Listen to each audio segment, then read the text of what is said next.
옆에 분에게 인사하겠습니다. 참 잘 오셨습니다. 잘 오셨습니다. 오늘 시편을 풀어가는 가장 핵심 포인트는 4절에 나오는 보좌에 앉으신 의로운 하나님, 보좌에 앉으신 의로운 하나님입니다. 주께서 나의 의와 송사를 변호하셨으며 보좌에 앉으사 의롭게 심판하셨나이다. 그러지요. 하나님이 보좌에 앉아 계시다 말씀하고 있습니다. 보좌에 앉아서 뭐하고 계십니까? 쉬고 계십니까? 아니지요. 의롭게 심판하고 계십니다. 그래서 오늘 시편에는 심판, 송사, 판결, 변호 같은 재판정에서 사용하는 단어들이 굉장히 많이 나오는 것을 볼 수 있습니다. 보십시오. 4절에 나의 의와 송사를 나의 의와 송사를 변호하셨다. 그러고요. 7절에 심판을 위하여 보좌를 준비하셨다. 그러고요. 8절에 공의로 세계를 심판하시며 만민에게 판결을 내리시도다. 그랬고, 그리고 12절에 피 흘림으로 신문하신다. 그럽니다. 재판과 관련된 용어가 굉장히 많이 나오는 것을 볼 수 있습니다. 그럼 여러분, 보좌에 앉으신 의로운 하나님은 누구를 재판하십니까? 보좌에 앉아 계시는데, 의롭게 심판하시는데 누구를 재판하시나요? 하나님의 재판정에 오늘 본문에 보니까 두 대상자가 등장합니다. 3절과 4절을 보십시오.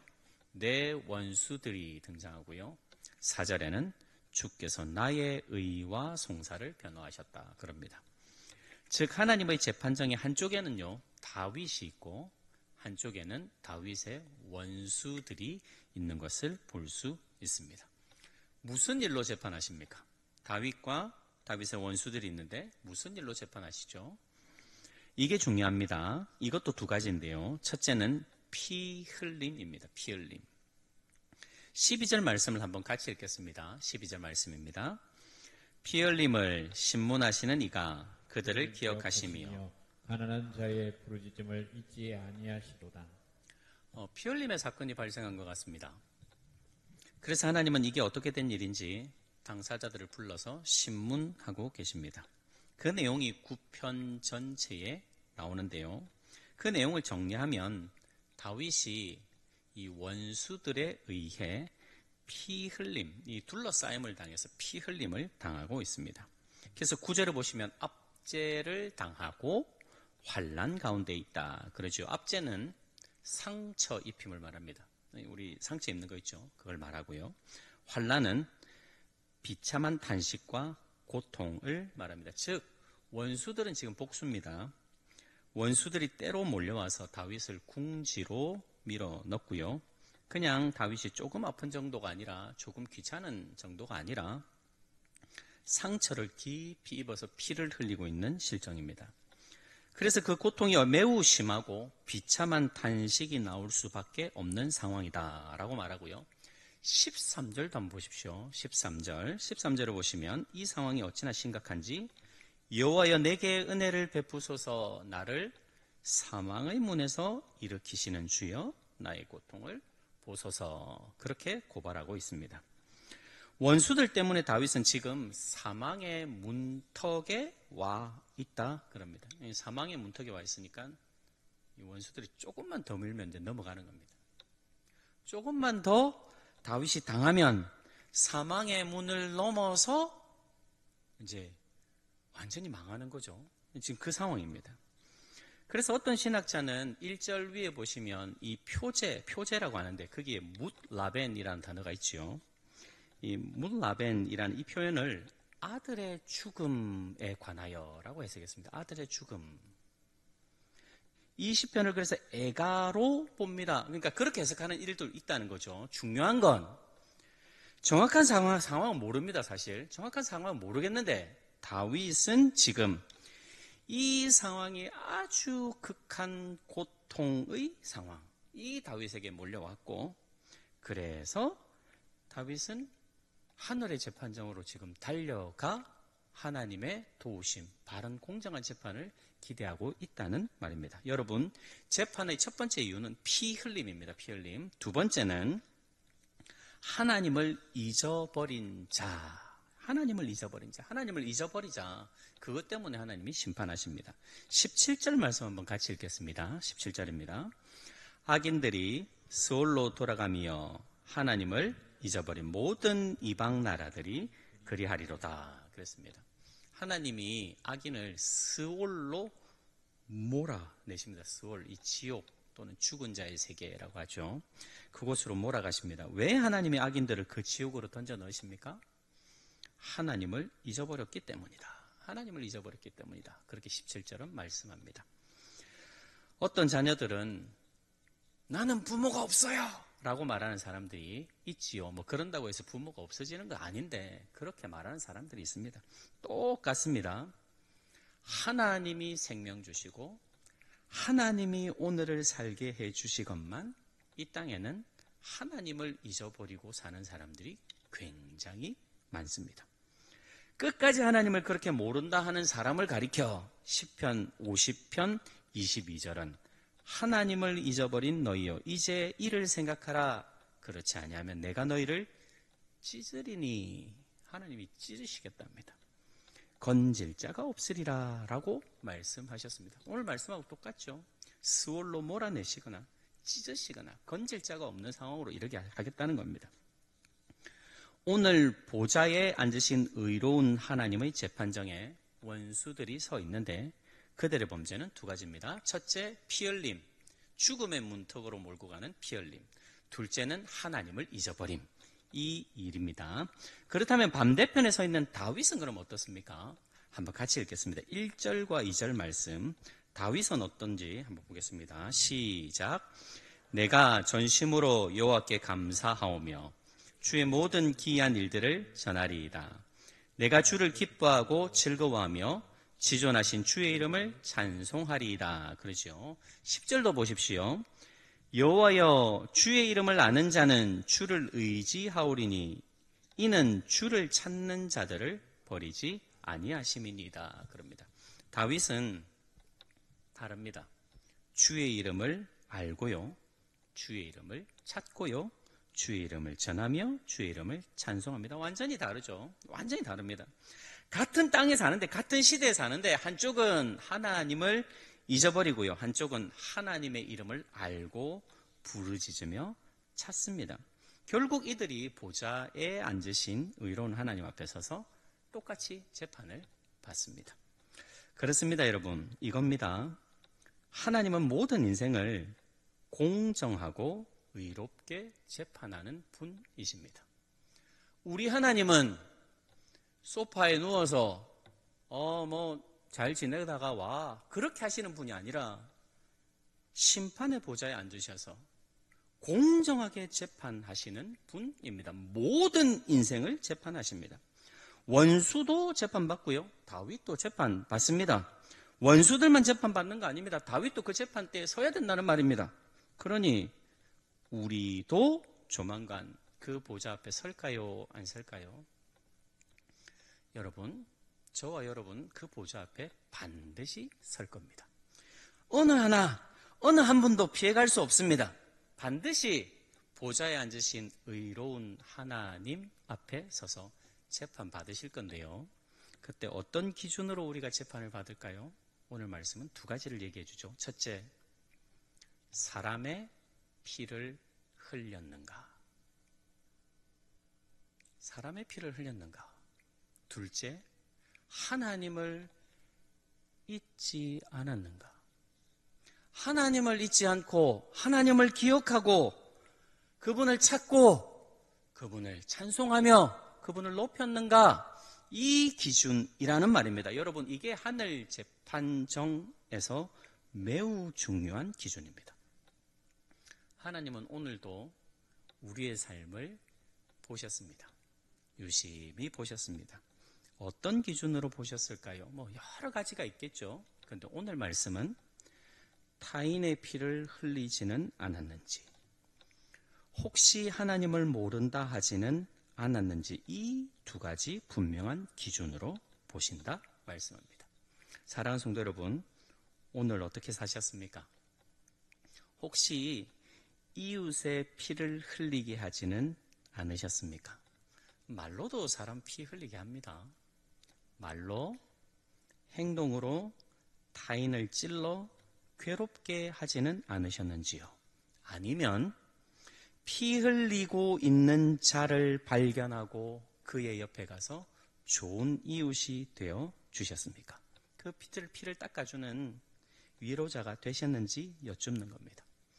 또 혹시 너무 바빠서 하나님 잊어버리고 내 유익을 위해 하나님 모른다 하지는 않으셨는지요? 아니면 범사에 하나님 그분을 모시고 사셨습니까? 하나님을 모시고 사셨는지 질문 드립니다. 여러분, 오늘 하루 어떤 하루셨습니까? 사실 사람의 피를 흘렸는가? 하나님 그분을 알고 찾고 그분을 높였는가? 이 두 가지는 사실 하나입니다. 하나. 이 두 가지는 사실 하나입니다.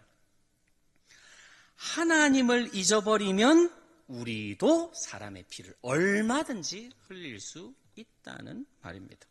왜 그렇습니까?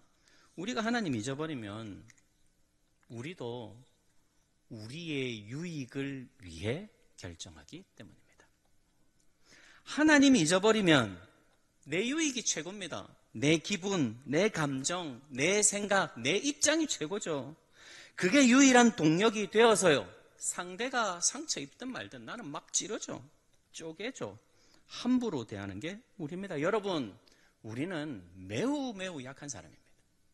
우리는 우리 자신을 잘 알아야 합니다. 하나님 잊어버리는 순간, 그리스도인이지만 하나님 잊어버리는 순간 우리는 악으로 치우치기에 빠른 굉장히 연약한 존재임을 인정하셔야 합니다. 그래서 이게 하나입니다. 하나. 부부싸움 할 때 그 부부싸움의 현장에 보좌에 앉으신 의로운 하나님을 인정하면 남편이 그분을 인정하고 아내가 그분을 인정하면 우리의 부부싸움이 달라질까요? 안 달라질까요? 달라집니다. 완전히 달라지죠. 보좌에 앉으신 의로운 하나님 앞에 우리가 어떻게 함부로 말을 하겠습니까? 그분 앞에서 어찌 혀에 칼을 차고 아내의, 남편의 깊은 곳을 찌른단 말입니까? 보좌에 앉으신 의로운 하나님을 정말 믿는 자는 결코 그럴 수 없습니다. 물론 아차하고 실수할 수는 있습니다. 실수하더라도 보좌에 앉으신 의로운 하나님을 인정하면 속히 깨닫고 돌아오지요. 보좌에 앉으신 의로운 하나님 앞에 서면 서로의 감정과 오해를 속히 내려놓고 하나씩 풀어갈 수 있다는 말입니다. 그럼 분명히 다른 결과가 나옵니다. 여러분 잘 아시죠? 결혼하면 배우자가 가장 상처받는 말이 뭔지 압니다. 어디를 꽉 찌르면 피가 콸콸콸 나오는지 남편은 아내를 알고요. 아내는 남편을 압니다. 그때 중요한 건 우리 둘이 있는 게 아니죠. 보좌에 앉으신 의로운 하나님. 그분을 인정하는가? 인정하지 않는가? 인정하지 않으면 공격하고요. 인정하면 내가 나를 내려놓습니다. 그러므로 사랑하는 여러분, 항상 보좌에 앉으신 의로운 하나님을 기억하셔서 사람 살리는 우리 모두가 될 수 있기를 정말 주님의 이름으로 간절히 소원을 드립니다. 그럼 이 재판의 결과는 어떻게 될까요? 다 잘 아시듯이 재판의 결과는 아주 공정합니다. 세상 재판은 공정하지 않을 수도 있죠. 최선을 다해서 공정하게 하려 하지만 무죄한 자가 억울한 일을 뒤집어 쓰기도 하고요. 엄청나게 많은 죄를 지은 자가 희한하게 싹싹싹 빠져나가서 조금 벌을 받기도 하는 그런 게 이 세상에 일어나는 일입니다. 그러나 보좌에 앉으신 의로운 하나님의 재판에서는 결코 그런 일이 일어나지 않는다 말씀합니다. 하나님의 판결은 어떻게 됩니까? 첫째, 피 흘리게 했습니까? 그러면 반드시 하나님은 그 행한 대로 갚으신다 말씀합니다. 같이 함께 15절 16절 말씀을 같이 읽겠습니다. 시작. 이방 나라들은 자기가 판 웅덩이에 빠지며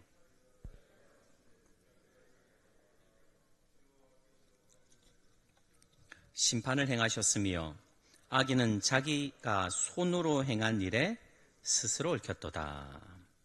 하나님은 악인이 행한 그대로 갚으신다는 약속입니다. 하나님은 반드시 사람의 피를 흘리게 한 자의 죄를 없다 하지 않으시고 반드시 그 사람의 행한 대로 갚으십니다. 그래서 결국 악인도 알게 됩니다. 아, 내가 잘못했구나. 아, 하나님은 정말 공정하게 재판하시는구나 하는 걸 악인도 알게 됩니다. 그런데 악인이 알게 될 때는 너무 늦어요. 스올에 가서야 깨닫습니다. 스올에 가서야. 스올로 가는 입장에서 그 길목에서 알게 되는 겁니다. 그때 후회해봐야 답 없습니다. 둘째로 하나님을 잊어버린다 그랬죠. 하나님 잊어버리면 어떻게 하십니까? 하나님도 그 사람의 이름을 영원히 지워버리신다라는 엄청난 저주를 하십니다. 함께 읽겠습니다. 5절 6절 말씀입니다. 시작. 이방 나라들을 책망하시고 악인을 멸하시며 그들의 이름을 영원히 지우셨나이다. 원수가 끊어져 영원히 멸망하였사오니 주께서 무너뜨린 성읍들을 기억할 수 없나이다. 하나님 잊어버리고 살면요, 하나님도 그 사람의 이름을 지우십니다. 영원히 지우신다 하십니다. 그 사람이 누군지, 그 사람이 이 땅에서 얼마나 화려했는지 별로 안 중요합니다.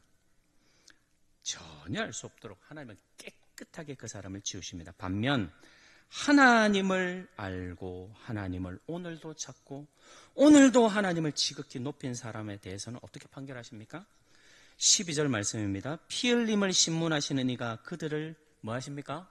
기억하시며 가난한 자의 부르짖음을 잊지 아니하시도다 그랬고요. 18절 궁핍한 자가 항상 잊어버림을 당하지 아니하며 가난한 자들이 영원히 실망하지 아니하리로다 라고 말씀해 주십니다. 여러분, 하나님을 기억하는 사람은 오늘도 하나님을 기억하고 하나님 앞에서 피 흘리는 자를 발견하고 하나님이 기뻐하시는 게 뭘까? 아, 피를 닦아줘야 되겠구나. 이 사람을 도와야 되겠구나 하는 그 사람, 하나님 때문에 이웃을 사랑하는 자는 절대로 하나님이 잊어버리지 않다. 내가 반드시 기억한다. 내가 네 이름은 반드시 기억한다 라고 지금 약속하고 계신 거죠.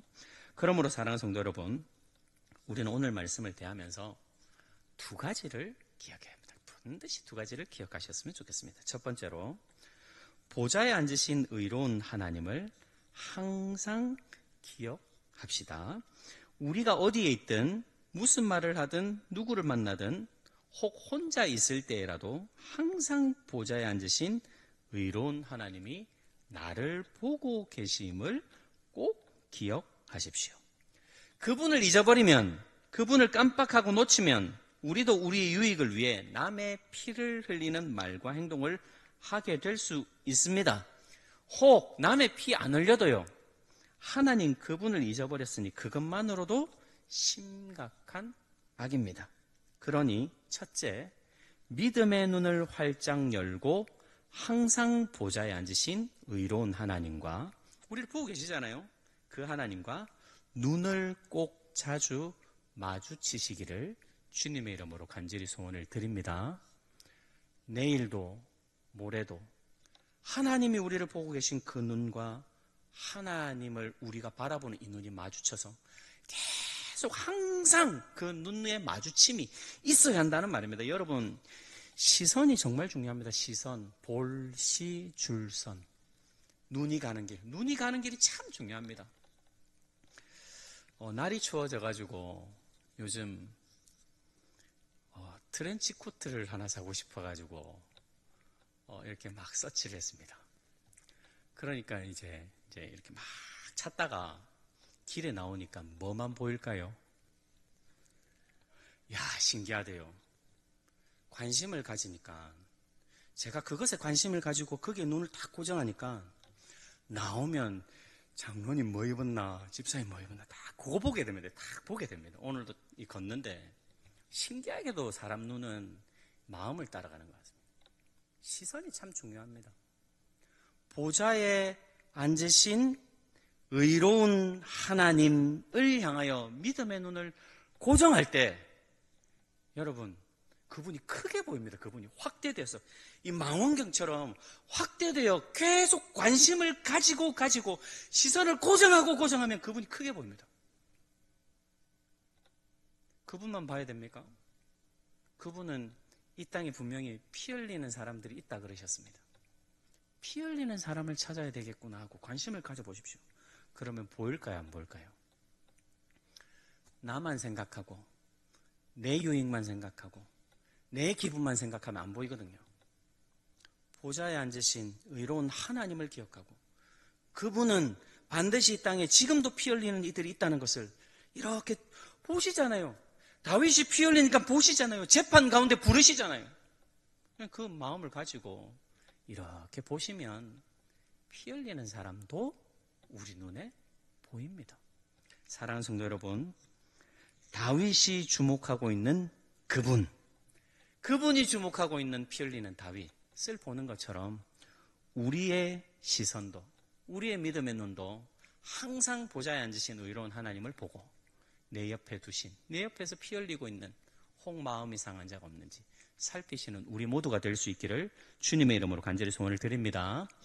이렇게 그분을 항상 배우며 그분이 기뻐하시는 대로 좋은 이웃이 되면 둘째로 세상은 우리를 좋아할까요? 싫어할까요? 여러분, 말씀에 순종하면서 살아가면 세상이 우리를 좋아할까요? 싫어할까요? 좋아하는 사람도 있고요. 싫어하는 사람도 있습니다. 예수님도 죽이는 세상이라는 사실을 반드시 기억하셔야 합니다. 절대로 잊으시면 안 됩니다. 우리를 환대하는 사람도 있지만 동시에 우리가 좋은 이웃이 된다고 해서 모든 이들이 우리를 환영해 주는 것은 아님은 꼭 기억하셔야 합니다. 한번 같이 읽을까요? 요한복음 15장, 우리 잘 아는 말씀입니다. 세상이 너희를 미워하면 너희보다 먼저 나를 미워한 줄 알라. 예수님 따르는 사람은 미움도 함께 받는다는 말씀입니다. 다윗이 지금 악을 당하는 이유는 그가 악한 일을 했기 때문에 악을 당하는 게 아닙니다. 그래서 재판 가운데 의로운 재판장이시여 좀 보소서 하는 거 아닙니까? 자신은 선을 행하는데, 자신은 의를 행하는데 악을 도리어 당하는 거예요.